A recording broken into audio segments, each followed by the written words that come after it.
আমার অনেক অনেক শুভেচ্ছা অভিনন্দন থাকলো মাধ্যমিক এবং উচ্চ মাধ্যমিক মাদ্রাসা হাই মাদ্রাসা ফাজিল তারপরে তোমার সিবিএসসি আইসিএসসি সব বাচ্চাদের জন্যই তারা ভালো করে এগোক, তারা ভালো করে পরীক্ষা দিক, মন খারাপ করার কোনো কারণ নেই।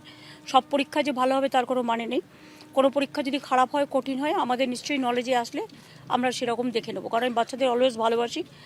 2025 মাধ্যমিক উচ্চ মাধ্যমিক নিয়ে এই মুহূর্তের বিরাট সুখবর বন্ধুরা। মাধ্যমিক 2025 সালে বেশিরভাগ পাশ করতে চলেছে, প্রায় 90% নম্বর কিন্তু তোমরা প্রতি বিষয়ে কিন্তু পাবে।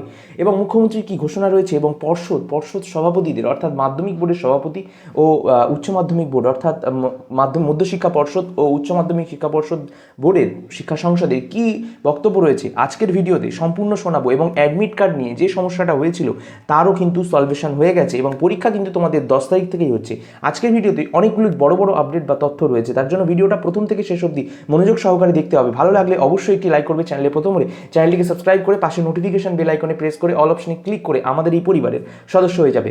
সবার প্রথমে তোমাদেরকে বলি যে মাধ্যমিক 2025-এর যে মুখ্যমন্ত্রী সবসময় তোমাদের পাশে রয়েছে, তোমরা প্রতিটি ভিডিওতেই দেখেছো যে মুখ্যমন্ত্রী কিন্তু তোমাদের জন্য বলেছে যে বিগত বছরগুলিতে যে নাম্বারের পরিবর্তন, নাম্বারের পার্সেন্টেজ এসছে, বর্তমানে কিন্তু তার আসে না, বর্তমানে কিন্তু অবশ্যই বাড়ে। এবার দুটি তথ্যের জন্য নাম্বার কিন্তু বাড়তে চলেছে। এক, মাধ্যমিকের ক্ষেত্রে আমরা যদি দেখি, মাধ্যমিকের ক্ষেত্রে আমরা দেখছি যে এবছর কিন্তু শেষ পরীক্ষা ইন দ্য সেন্স এরপর কিন্তু সেমিস্টার ভিত্তিক আসতে চলেছে যতদূর জানা যায়। মাধ্যমিকের পরে 12-এর ক্ষেত্রেও তাই, 12-এর ক্ষেত্রেও এবার থেকে আর সেমিস্টার পরীক্ষা হবে, তাই আর ফাইনাল পরীক্ষা মানে উচ্চ মাধ্যমিক আর হবে না। তো সেক্ষেত্রে দাঁড়িয়ে শেষ বছরের এই দুটি পরীক্ষায় প্রশ্নপত্র কিন্তু সহজ আসার একটা চান্স রয়েছে।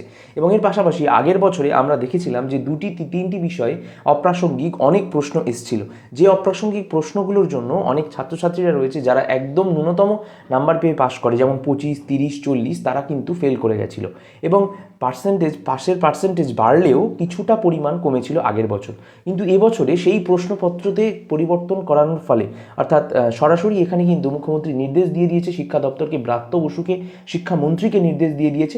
এবং শিক্ষামন্ত্রী অবশ্যই তাদের শিক্ষা দপ্তর যে রয়েছে অর্থাৎ পর্ষদের বোর্ড বা এই বোর্ড যেটা মাধ্যমিক বোর্ড, যেটা মানে বলা হয় যে মধ্যশিক্ষা পর্ষদ, আর যেটা উচ্চ মাধ্যমিক শিক্ষা সংসদ উচ্চ মাধ্যমিকে, তাদেরকে যে নির্দেশ দিয়েছে সেই নির্দেশে কিন্তু স্পষ্ট করে তালিকা করে বলে দিয়েছে, লিস্ট করে বলে দিয়েছে তারা নোটিশে, সেখানে কিন্তু সম্পূর্ণ জানিয়ে দিয়েছে যে কোনোভাবেই অপ্রাসঙ্গিক প্রশ্ন, সিলেবাস বহির্ভূত প্রশ্ন কোনো যেন একেবারেই না থাকে। এবং এর পাশাপাশি বলে দিই যে তোমরা জানো এবছরে মাধ্যমিকের যে সিলেবাস রয়েছে সেই সিলেবাস থেকে আমরা টেস্টের সময় দেখেছি যে অনেকগুলি চ্যাপ্টার কিন্তু বাদ দিয়ে দেওয়া হয়েছিল।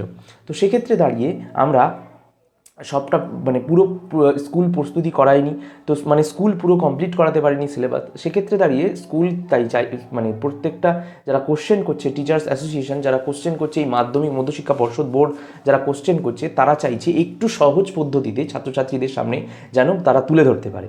এবার এখানে তোমাদের এরা তো সাথে রয়েছে, আর অ্যাডমিট কার্ডের যে সমস্যাটা ছিল সেটা মিটে গেছে। স্কুলগুলি কিন্তু গিয়ে অ্যাডমিট কার্ড কালেক্ট করে এনেছে, তোমাদের রোববারের মধ্যে সকলে যারা যারা পায়নি অ্যাকচুয়ালি তারা অ্যাডমিট কার্ড পেয়ে যাবে। তো এই ছিল দুটি আপডেট। এবং উচ্চ মাধ্যমিকের যে আপডেট যদি দিতে হয় তাহলে বলি, উচ্চ মাধ্যমিকের ক্ষেত্রে এতেও সুখবর রয়েছে, শেষ বছরের পরীক্ষা 1, আর 2 নম্বর হচ্ছে উচ্চ মাধ্যমিকের প্রশ্নগুলো বিগত 5 বছরের প্রশ্নের প্যাটার্নই এবছর হবে বলে জানা যাচ্ছে। সূত্র বলছে, বিভিন্ন অভিজ্ঞ শিক্ষক শিক্ষিকাদের দ্বারা তারা বলছে যে তোমাদের যে বিগত 5 বছরের পরীক্ষা হয়েছিল সেই প্রশ্নপত্রটাকে যদি চোখ বুলিয়ে চলে যেতে পারো বড় প্রশ্নের ক্ষেত্রে, তাহলে হুবহু কিন্তু কমন পেতে চলেছো। এবার বলে দিই একটা এখানে মানে টার্মস অ্যান্ড কন্ডিশনস আছে, সেটা কি, ছোট প্রশ্ন যেন কোনোভাবে বিগত বছরেরগুলো করে চলে যেও না। অবশ্যই বিগত বছরের থেকে ছোট প্রশ্ন আসবে, কিন্তু ছোট প্রশ্ন তোমাদের টপিক ওয়াইজ পড়তে হবে, আর বড় প্রশ্নের ক্ষেত্রে তোমাদেরকে বিগত বছরের থেকে ইম্পর্টেন্ট নিয়ে পড়তে হবে। তো এই ছিল আজকের আপডেট। খুব খুশির খবর, মুখ্যমন্ত্রী মমতা বন্দ্যোপাধ্যায় তোমাদের সবাইকে পাশ করিয়ে দেবে। এবং আজকের ভিডিওটা এটা দিয়েই শেষ করছি, দেখা হচ্ছে নেক্সট ভিডিওতে। ততক্ষণ তোমরা খুব ভালো সুস্থ থেকো। আজকের ভিডিওটা শেষ হয়ে গেছে বন্ধুরা, তোমরা সকলেই জানো তোমাদের কী করতে হবে, like the video, share the video and also subscribe the channel.